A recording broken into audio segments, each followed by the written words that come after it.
Welcome, everybody. My name is Bilal Askaryar. I'm with the Welcome with Dignity campaign. Thank you for joining this evening's screening and panel of the short documentary film directed by Robert Bilheimer, Oh Mercy. We'll give it a minute for people to finish joining us, and then we'll get started with the program. Gracias a todas las personas, bienvenidas por reunirse aquí con nosotros para poder compartir esta sesión y ver la película de el director, la película Oh Mercy. En un minuto más o menos estaremos empezando, solo queremos dar tiempo a las personas para que lleguen. Muchas gracias.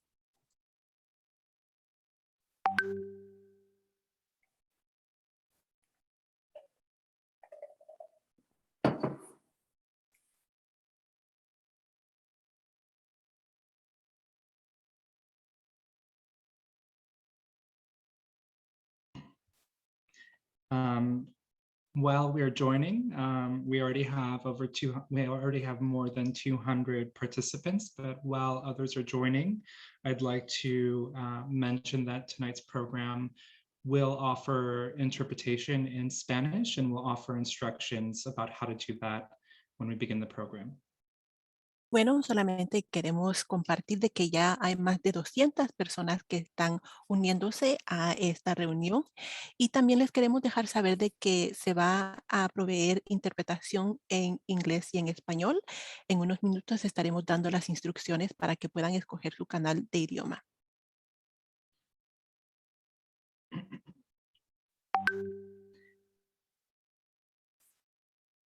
And if you haven't done so already, the best way to plug in with the Welcome with Dignity campaign is to go to our website, welcomewithdignity.org.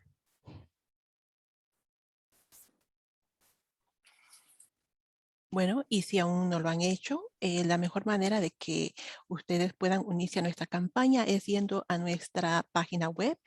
Es welcome, and I'm sorry, Bilal, can you repeat that again, please?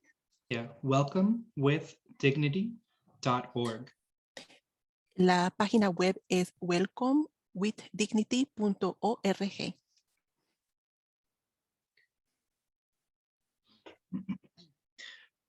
Perfect. Thank you again, everyone who's been able to join us. My name is Bilal Askaryar. Bueno, muchísimas gracias. De nuevo quiero agradecer a todas las personas que se han podido unir con nosotros. Mi nombre es Bilal Askaryar. And I'd like to prompt our interpreter to go ahead and give the explanation for how to access Spanish or English language interpretation. Bueno, entonces quisiera pedirle a la intérprete a que por favor nos dé las instrucciones para saber cómo acceder a la interpretación en inglés y en español. Buenas noches, mi nombre es Sheila y estoy aquí con mi cointérprete Alma. Las dos seremos las intérpretes de esta sesión. Hello, good evening. My name is Sheila and I am here with my co-interpreter Alma. Both of us will be your co-interpreters for this session. La justicia lingüística incluye el compromiso de asegurarnos que se puedan escuchar todas las voces y quisiéramos comenzar reconociendo todos los idiomas presentes aquí el día de hoy. Language justice includes a commitment to making sure that all voices can be heard. We'd like to begin by acknowledging all the languages present here today. El día de hoy estaremos usando la función de interpretación de Zoom y a continuación les daremos instrucciones. Today, we will be using the Zoom interpreting function, and we will be giving you instructions on how to choose your channel. Si usted está usando una computadora, verá el símbolo del mundo en la parte inferior de la pantalla. Para poder seleccionar su idioma, por favor presione el símbolo del mundo, el idioma que usted prefiere, inglés o español, y se activará la función. If you are joining us through a computer, you will see a globe icon at the bottom of your screen.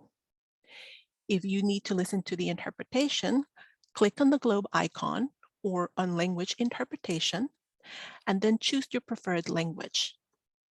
Ahora bien, si usted se está uniendo con nosotros por medio de una tableta o de un teléfono, presione levemente la pantalla en la parte inferior donde aparecen 3 puntitos y verá la palabra more o más.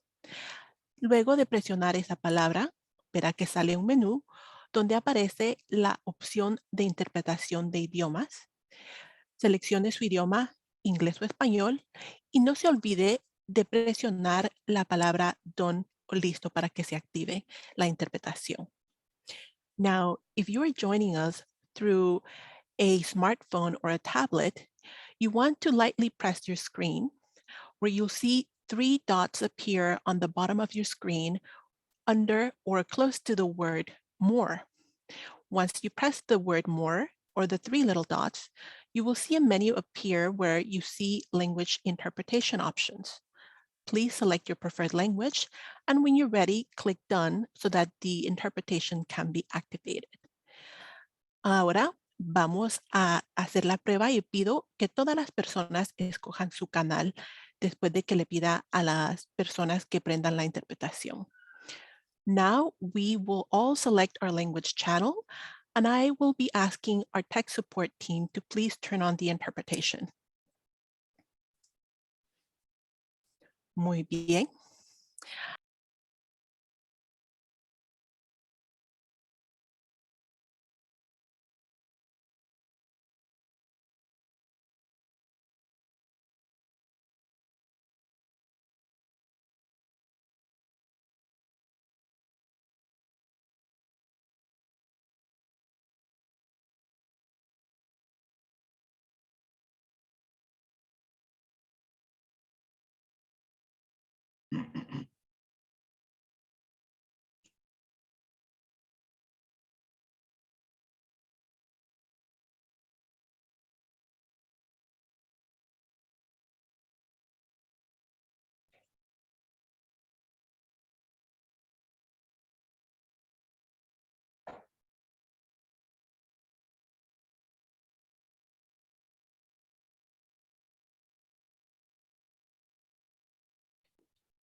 Welcome, everyone.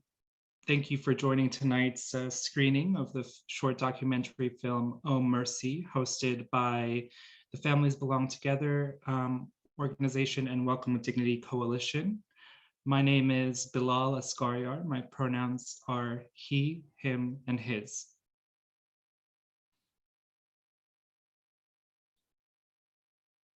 Very shortly, we're going to go ahead and start the film, but I'm just going to give it a minute to for people to choose their correct language. So I'd like to first welcome people to the campaign, the Welcome with Dignity campaign. The Welcome with Dignity campaign is a campaign composed of more than 90 organizations across the United States, in Mexico, and local organizations that work to welcome people seeking safety in the United States. We, as a campaign, center the dignity of people seeking safety because we believe that if someone needs help, we help them. And if someone needs protection, we'll give them safety. If you want to help join us in providing, welcoming people seeking safety with dignity, be sure to visit welcomewithdignity.org. I also want to acknowledge that this week is our first Welcome with Dignity campaign advocacy week, where we will be meeting with members of Congress, holding online actions like this one, and advocating publicly for the humane treatment of people seeking asylum in the United States. For more information, visit the website. I just want to make sure that we are all set with the Spanish interpretation.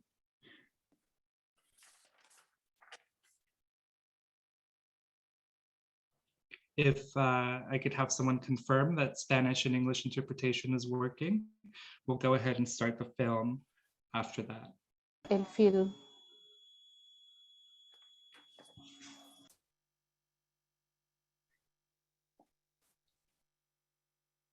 Okay, I'm seeing that it's working. Perfect. Okay, so that we've confirmed that there are no audio issues, I want to go ahead and ask that we begin the screening of the film.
Every year there's hundreds of people that that die just trying to come across their southern border. And they die of dehydration in the deserts, or they die trying to cross the river. It's all just to come here. The risk of life for so little it's senseless. And we really need a humane immigration policy here.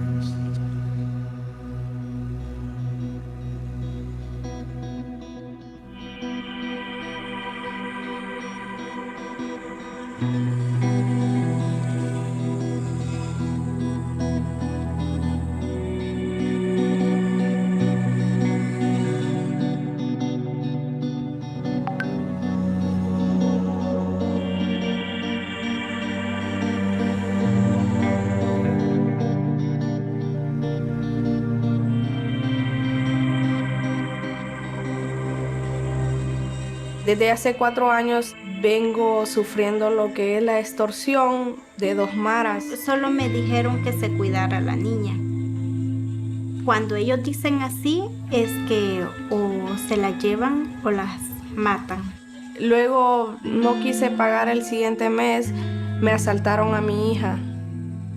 Pero llegar a migración nos separaron. Esta es la peor experiencia que he tenido. Que me separen de mis hijas, verlas y no poder abrazarlas.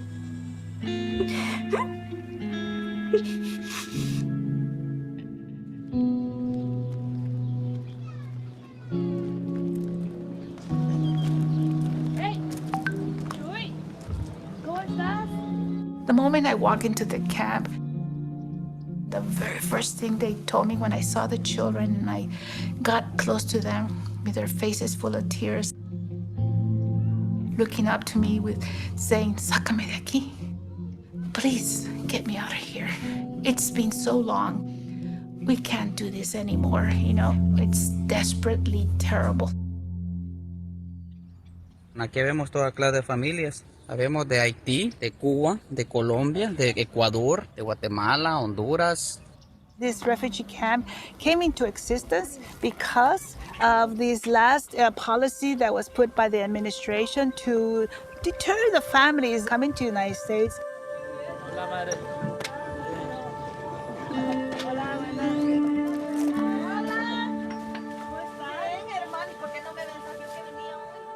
Then COVID happened, and that just put a complete stop to the whole process.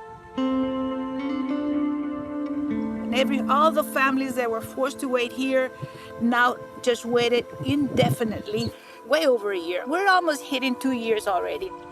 Purposely, just so that it could really tire the families out and discourage them. And so the families basically waited out here, out in the open as homeless, with no sense of protection from the elements at all. Como pueden ver, ya empieza a inundarse este lugar. Es injusto que estemos aquí en este lugar. Estamos peor que los animales aquí en este lugar. Miren. Miren. Every night I just think of myself being in a comfortable bed, in my own clean space at home, and think, oh my goodness, these families are suffering right now. Pero aquí estamos esperando, luchando una oportunidad legal de pasar. I have heard families say at some point that they're just gonna throw themselves at the river. They're so desperate because they know they can't go back home.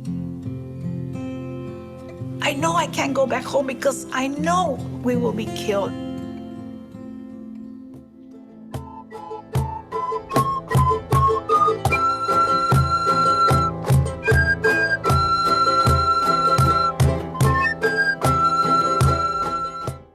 Soy Ernesto Javier Hernández y soy de la República de Nicaragua, ¿sí? Y acá en el campamento ya llevo 10 meses. De Nicaragua salí con 50 córdobas. Ese me alcanzó para llegar nomás a la frontera de Honduras. Y lo único que tenía eran mis instrumentos, mis flautas. Entonces eso me exigía, ¿no?, a tocar. Y así venía yo generando dinero para poder comer y pagar algún transporte. Casi año y medio que transcurrí para acá. Cuando llego acá, yo me olvido un poco de la música. Me entraba como desesperación. Yo lo que hacía que me encerraba en mi carpa y yo empezaba a tocar mis flautas. Y sentí esa necesidad de compartir.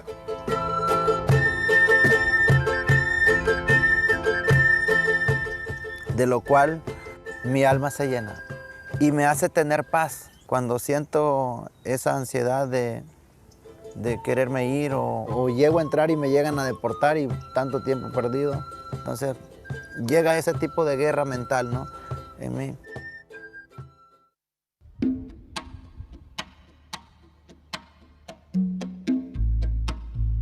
What I do here at the migrant camp is I focus on bringing medication in. I come from Brownsville. I walk across the bridge. I come into the migrant camp and the doctors give me a list of medicine that is needed. I take it right out to a pharmacy. Hello. Hello. This is the list from the migrant camp. We need about $700. That's how much we have. We buy from $500 to $1,000 weekly. The funds come from friends from all over the place and from the church. Muchas gracias. Bye. We bring it back into the camp and we give it to the doctors so that it is used in a proper way. We love doing all this work for the migrants, but it is but a drop in the bucket compared to all the stuff that the local community has done. At the core of who I am is God. I'm in touch with that reality in me. It has allowed me to be able to be a voice. Próximamente el concierto, ahí le vamos a hacer llegar su invitación. Gracias. ¿Sí? To those who are hurting. Because bottom line, if anything, my faith tells me that we must respect life at all costs, all life.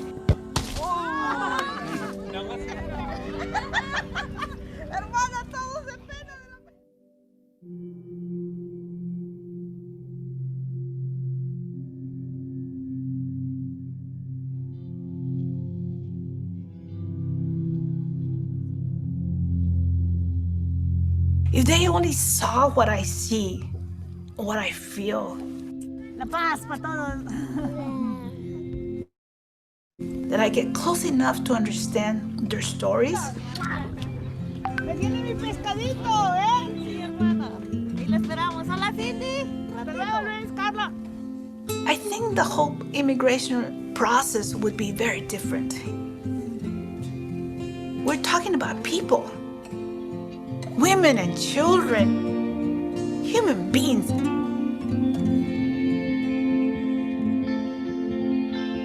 Meet me on the Matter Motors, meet me on Matter Motors, meet me on the Matter Motors base.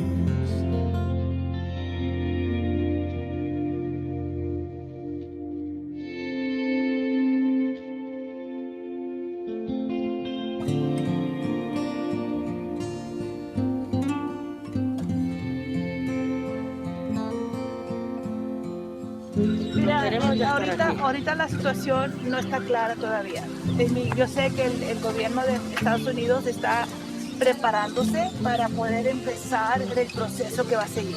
Yo sé que van a empezar con los más que han tardado más tiempo. ¿Qué pasaría que unos quieran tirarse el río? ¿Qué pasa? Pues que no sabemos. Es un riesgo.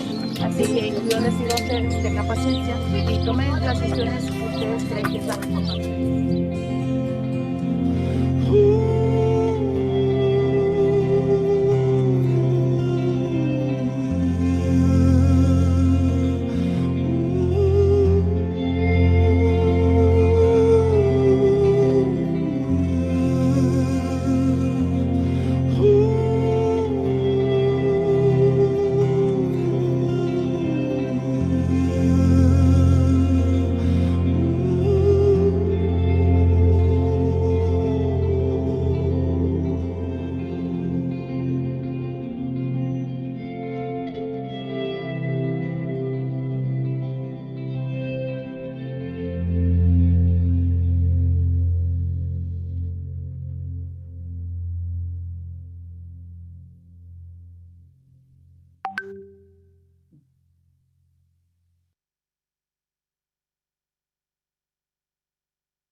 Welcome back to those who watch the film in English with us. I'm going to give it 1 minute for those who watch the Spanish version to join us.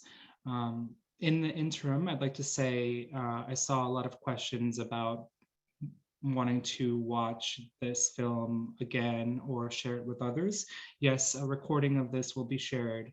And so don't worry, we'll share that with you.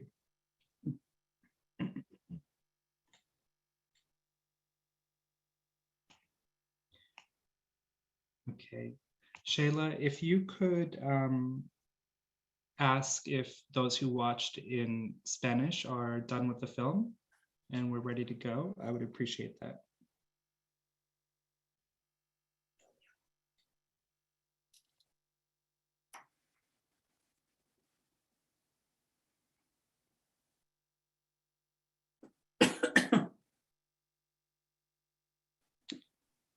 Okay, great. I'm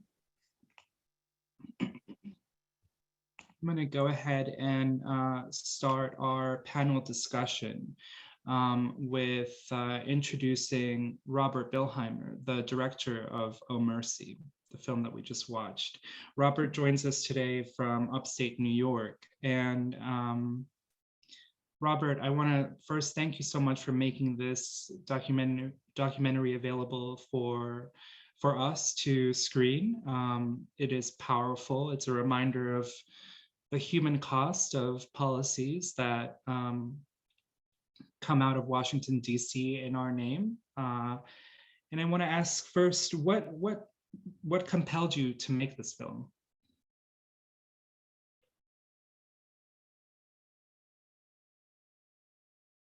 Robert, you're on mute. We can't hear you. Let me try this. I'm not good at this. Yes, Can you hear me great. better now? Yes, Does that much work? better. Mhm. Sorry. Look, I care deeply about human suffering. And therefore, when I see it as a storyteller, going back maybe 25 years in my life as a storyteller, or 30, whether it's people dying needlessly of AIDS, or people and families suffering from devastating mental illness, or victims all over the world of human trafficking, or as we're now seeing, folks from the Northern Triangle forcibly displaced from their homes and now languishing on our southwestern border. My heart opens and reaches out as a storyteller. And so there's very little question in my mind that this is a story that needs to be told, that has not been told. And that's kind of it, pure and simple. I choose to, or wish to dignify the suffering that I see and humanize it. And that's why I made this movie, to answer your question. Was there a moment that surprised you the most when you were there? Yeah, there's not much that surprises me anymore, to be honest.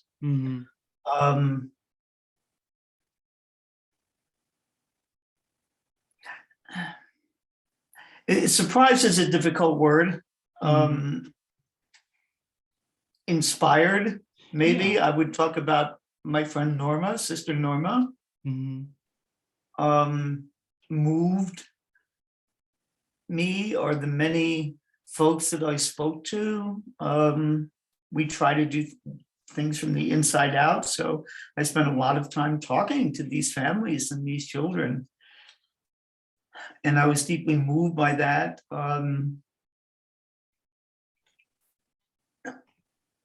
But a surprise, no. It's a little more complicated than that. Yeah, I appreciate it. I appreciate that.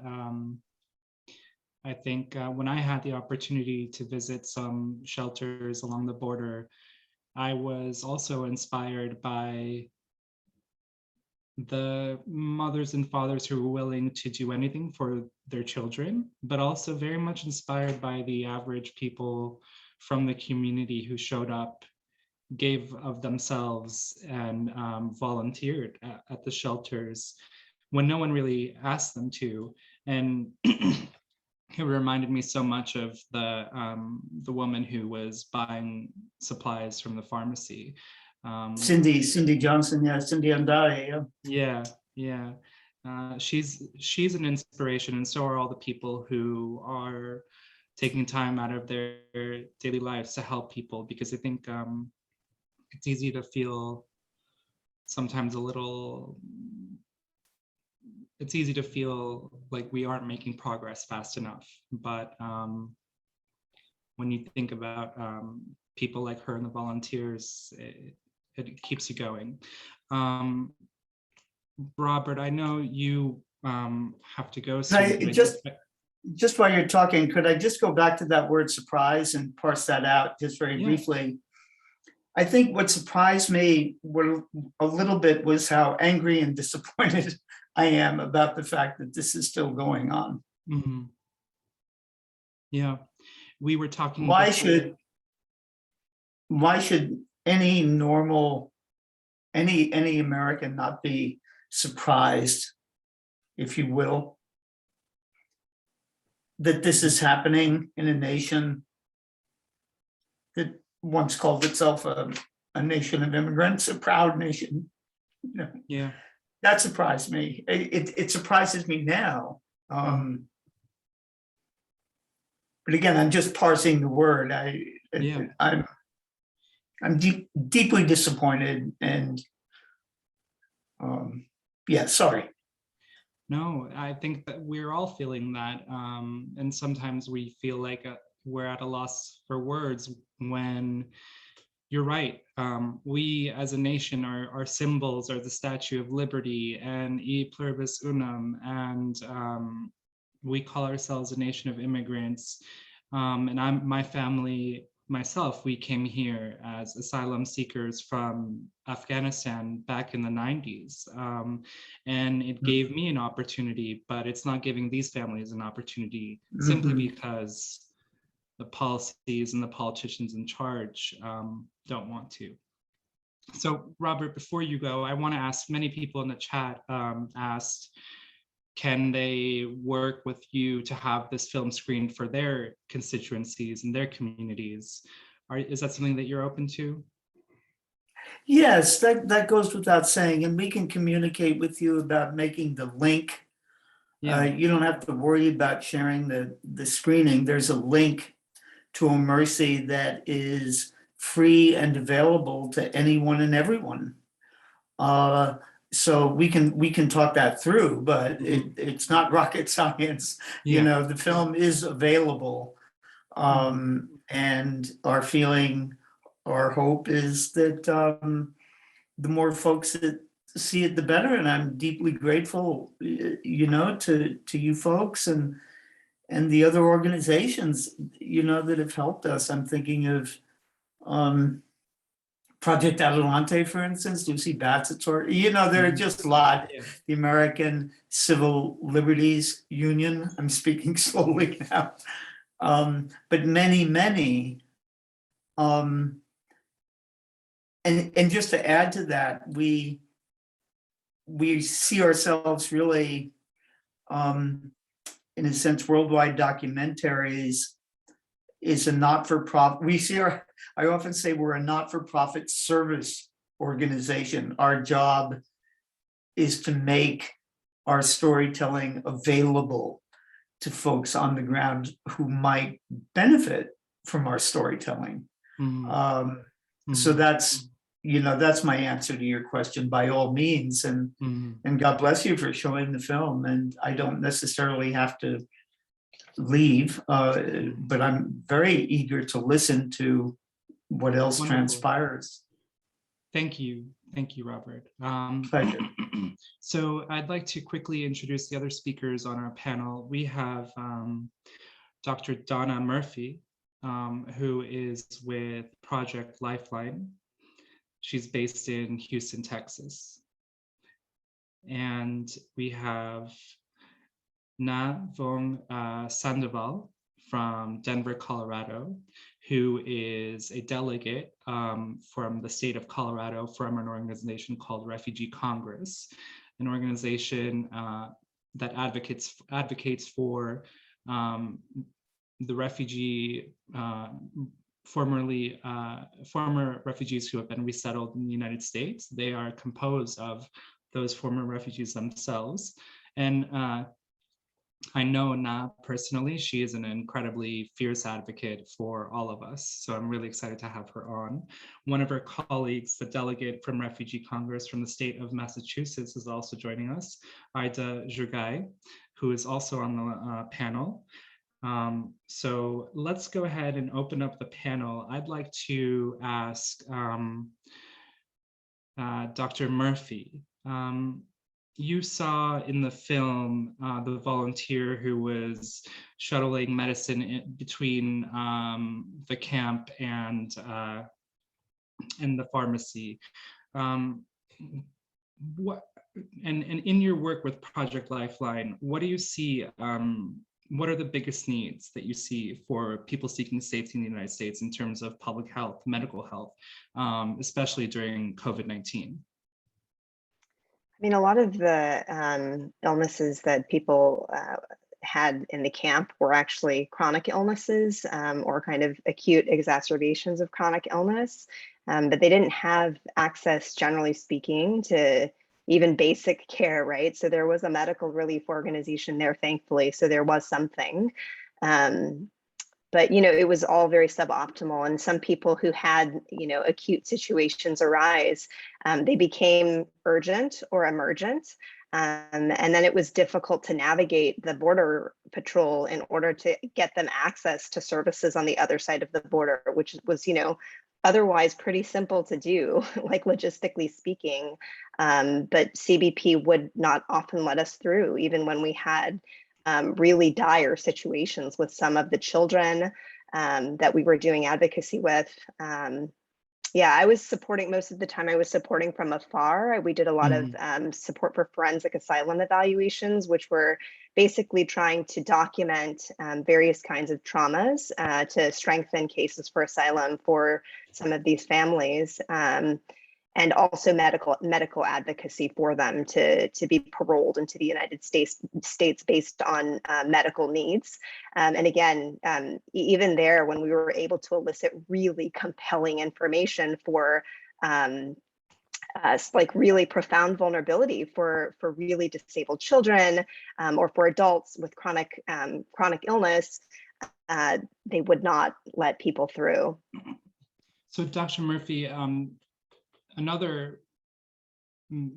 this film focused on MPP, the Migrant Protection Protocols, the so-called Migrant Protection Protocols, also known as Remain in Mexico, which we as immigration advocates know is a violation of the human right to seek safety by forcing people to stay in an unsafe country while they fight for the chance to make their claim here in the United States. But there's another thing concurrently keeping people from seeking asylum in the United States, and that's Title 42, which is a public health measure that says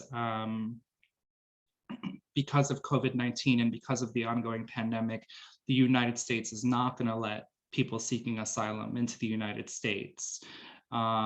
Even though vaccinated travelers, business people, tourists can come in. And many public health officials have said that we don't need Title 42 to keep our people safe in the United States. Do you agree with that, and why?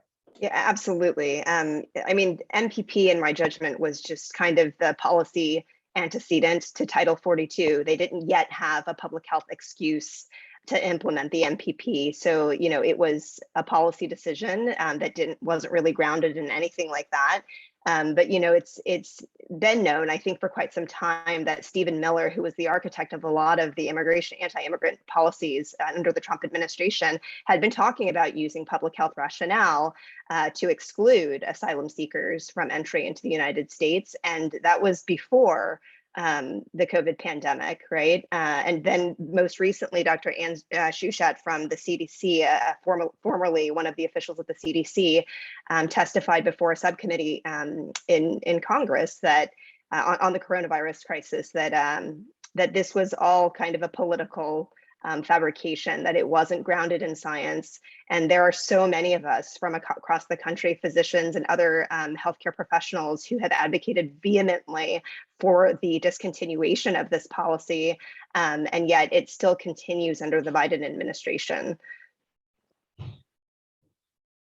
Thank you. Yeah, it kind of baffles me that even the leading public health experts in our community say there is no justification for this, and yet the CDC, or I guess people in the administration, are still keeping this alive. And that is one of the main thrusts of our week of action advocacy, is to call the administration out for keeping people who are in life-threatening circumstances in Mexico from being able to make their chance here in the United States by asking for protection. I very quickly want to turn to Navong Sandoval of Refugee Congress and ask, what were your thoughts watching this film, as you're a former refugee from Vietnam yourself? Hi, Bilal. Thank you so much. Thank you to everyone for hosting this event and for having us. This is such an important topic, and thank you to Robert for making this incredible documentary, and Dr. Murphy for your experiences and your expertise on this issue. And Bilal, you are a fierce advocate yourself. So what you had shared is, I'm very honored and appreciative of what you had said. First of all, my thoughts on the film was that it could be at least a week-long documentary, at least. because this topic is so complex, and we're barely covering just a sliver of what is happening, and so many of the different issues, that intricacies that go along with the border crisis.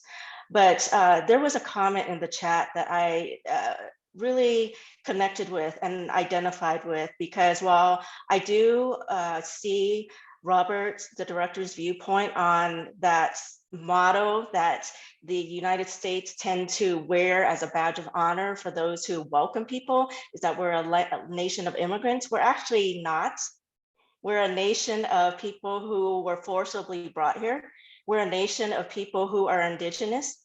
We're also a nation of refugees as well. So I think, again, this can go on for such a very lengthy and comprehensive discussion and documentary as well. So I hear that, and I think about how the disparity of who is let in the door and who is not. And I believe that for myself, I'm not a former refugee. I'm still not in my homeland. So I'm always going to be a refugee. And I wear that very proudly, to symbolize and to let people know, even after everything I've gone through, even staying on refugee camps, even the xenophobia, after all of that, the war, everything, I'm still here. And so that's not something I formally want to be. I always want to remember where I came from, who I am. And I see these human beings who, just by the definition of the USCIS versus the UNHCR, they're not able to come in. And they're looked at as criminals or people who are illegal, which is extremely, extremely inhumane. And really, it's the political climate right now. It's easier to other someone. It's easier to dehumanize someone because you're not in that situation. So I could have easily been classified differently because of the political climate at the time during the Vietnam War. But by the grace of God, I'm here today because of that classification. And that to me is a very detrimental distinction, when these immigrants and these asylum seekers could be in just as dire of a situation as my family and I was, but they're just not let in because of technicalities or by definition or by Title 42, whatever the barrier is.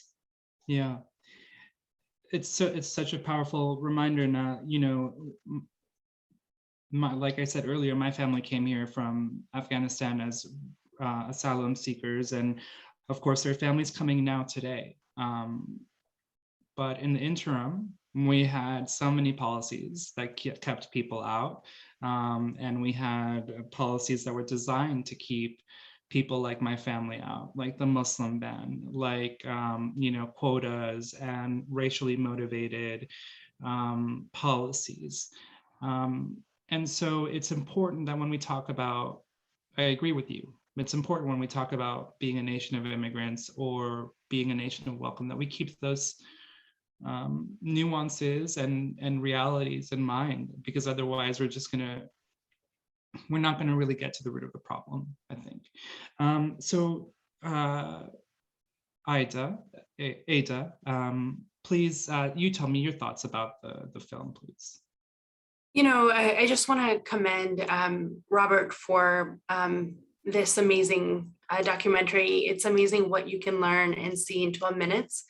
And so it was just, I can't imagine going through this video and trying to figure out what are important pieces to highlight. So it was, going through the documentary, I think was interesting and inspiring, but also disheartening. As a former refugee, you know, it's interesting. I have a different lens than not just slightly. You know, I do see United States as my home country. To this day, I actually am not welcome in any of my former countries. And so I think there comes a point where being nationless really takes a toll on you. And I think in the movie, I thought it was interesting to hear Ernesto and his battle his mental battle, his mental war that he refers to. And that really resonated with me. And I think to what Na mentioned earlier, and it resonated with me as well, is, the battle continues. There's a call, La Luta Continua, which talks about, the fight continues, and it continues, until this day. I think this battle for ending Title 42, for ending MPP, which is still continuing. I'm sure you guys have heard the latest on that with regards to MPP. Actually, the Biden administration got sued by the state of Texas and Missouri to continue MPP. And the most disheartening part in that is that they talked about that it would be a fiscal issue, and that that's the reason why the MPP should continue. That, it's amazing that as we talk about violating people's human rights, we're talking about fiscal issues in Texas and Missouri, whereas, migrants are going everywhere in the United States, not just those two states. So I find it difficult to think that these two states are leading the charge on how we see America. I think that America is a country of immigrants. And I like to say that, not necessarily because that might be true, but because that is a promise that it holds itself to. And I'd like to keep it accountable to that promise. And so I love this documentary because it does that. And the outcome, has been that, the Biden administration visited Matamoros camp. And I think there was a question in Q&A, and Robert, you probably know more about this than I do, but I read an article some time ago that, I'm not in the conversation specifically with regards to this, but that folks have either repatriated or have been actually allowed to come into the United States temporarily. This was in March. Now it's October, at the end of October, that this was reinstated. So between March and October, you have two totally opposite sides that people see of the United States as a welcoming country. So those are just some thoughts. Thank you. Yeah, before this screening started, I was having a short conversation with Robert, and we were talking about how this film could have been made on the first day of the Biden administration or yesterday.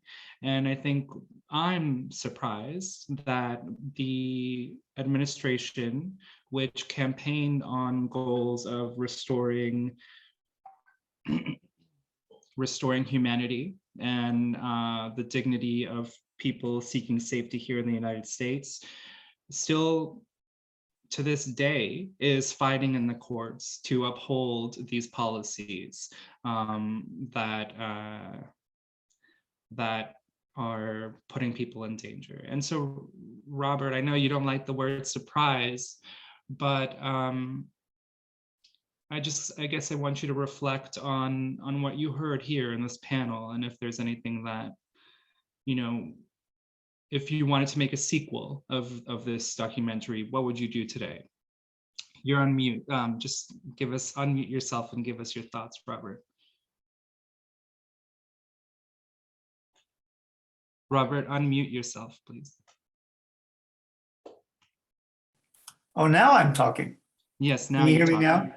Yes. Yeah, I want to not apologize, but I certainly agree and love how Na picked up on my somewhat oversimplification of describing this country as a nation of immigrants, and that dialogue that the two of you had, and actually everything that kind of ensued from that.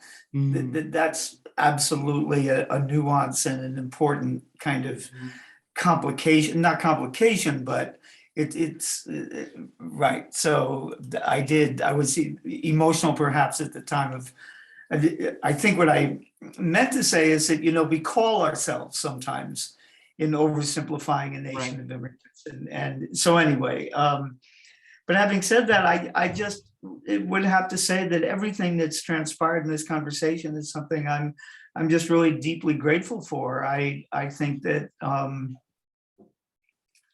gosh, what I'm hearing from everyone is, here we still are talking about this. As it says at the end of the film, what's changed? Right. You know, if you're there, if you go there, if you're with the folks, you know, that are still in Reynosa and Matamoros, and you know, they're still there, and nothing has changed. And what is it going to take?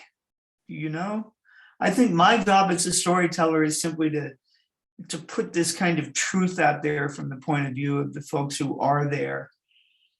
But it's a real question for me, is what is it going to take? Why has this not changed? Are those false promises that Biden made? How low has this fallen on our sense of priorities? You know, that troubles me. Nobody talks about this even anymore. I talk to folks around me in my neighborhood where I live in upstate New York, and people say, what are you talking about? Mm-hmm. I know, and there are people in the chat who are also asking, what can we do? And I think this is the perfect moment for us to talk about how we at the Welcome with Dignity campaign and Families Belong Together and the more than 90 other organizations and thousands and hundreds of thousands of volunteers across the United States are working to build a movement to once again make sure that the United States, to make sure that this time around, the United States gets it right. So I want to turn it to my incredible colleague, Tovia Siegel of Families Belong Together, who is not only a powerful organizer and leader, but has come today to tell us how we can take action. Thank you, Bilal, and thank you to all of the panelists and all of you who are here this evening. Like Bilal mentioned, my name is Tovia Siegel. I use she, her pronouns, and I'm an organizer with Families Belong Together. And I'm here tonight because I'm enraged. I'm heartbroken at the violence that our immigration system continues to inflict on people, on families, on communities. But I'm also hopeful. There are over 300 people, probably closer to 400 people who have been on this call tonight. And we're all here because we believe this system must change, and we want to take action, or we are taking action to change the immigration system, to build one that is just and dignified and humane. And we heard from the film, the speakers, about the horrors of this system. And now it's up to us to build power, to unite, and to take collective action to build a new system, a new immigration system, one that treats people seeking safety, people moving, which is a human right to do, treats them with dignity and allows them to thrive and live whole lives. And so we're gonna do it. We're gonna do it together with all of us. And we have 6 actions you can take right now to begin. I'm going to go through them.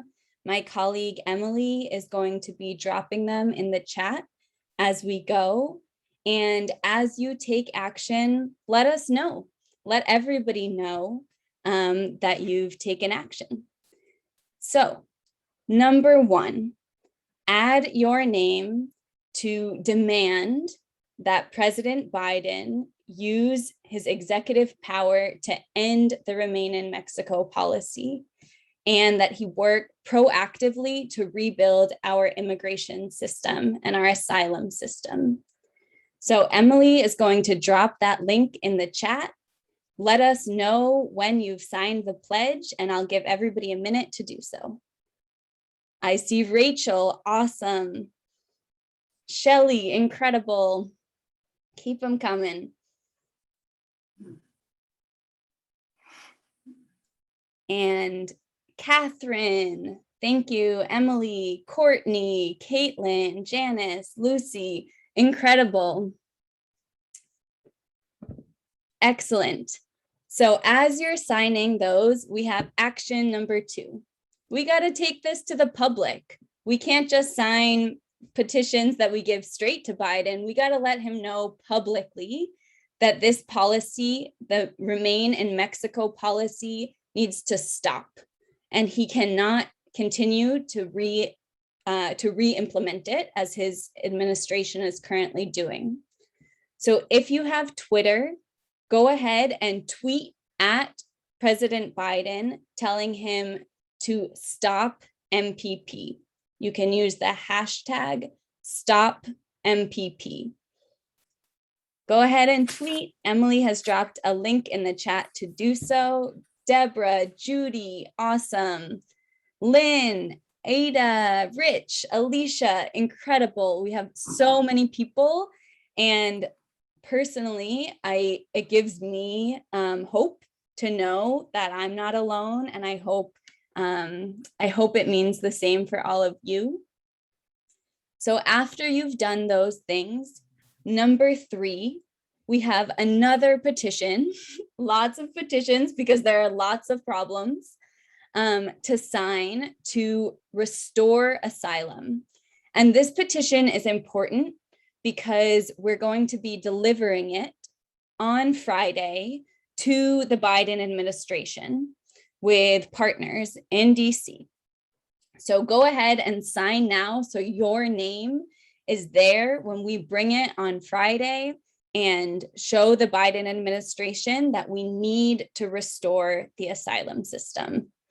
I see Bonnie, Lucy, Sheila, Elizabeth, incredible. I love it. Keep them coming. Let us know. Kathy, Rachel, Amy, Marie, Lynn, too many names to read. This is awesome. Send the petition to your friends. Keep going.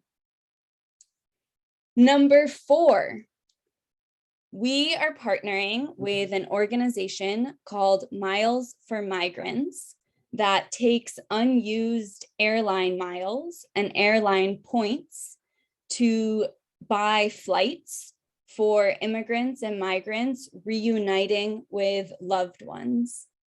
Many of us are flying for the holiday season or to see family. There are many, many migrants and immigrants who don't have that opportunity because they don't have access to transportation.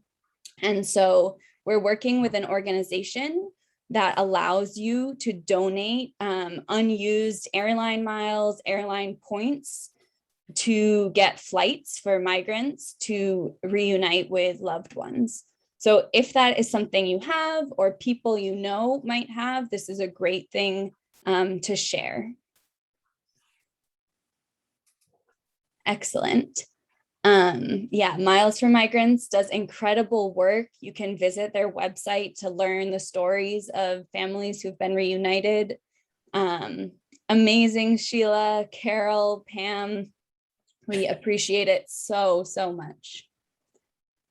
So that's 4 actions. Number 5, we need to welcome Afghan migrants who are arriving, Afghan refugees, with the warm, dignified welcome they deserve.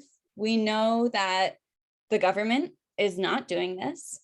And so we are trying to do our small part by sending welcoming cards to arriving Afghan families.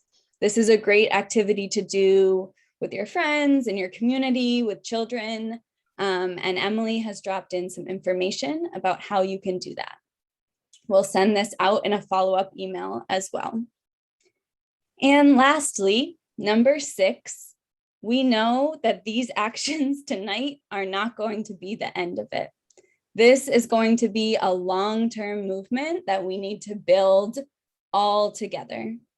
So join us, connect, stay in touch, join our Slack channel.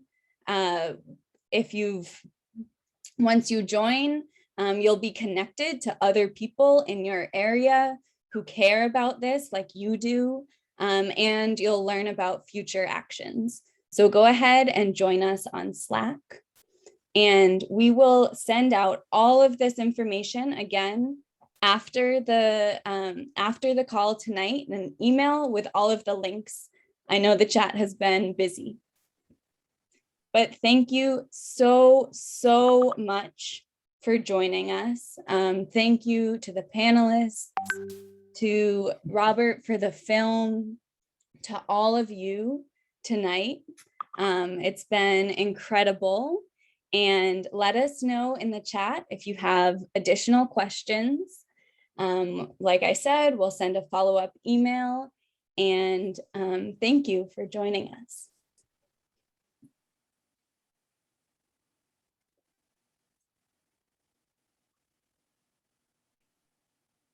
Abraham.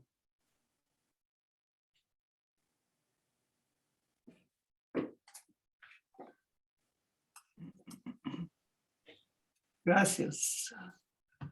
Thank you, everyone. Thank you so much, everyone. This will be the end of the program. If you missed it, don't worry. We will upload this panel on the Families Belong Together YouTube, and there will also be an after action email coming your way.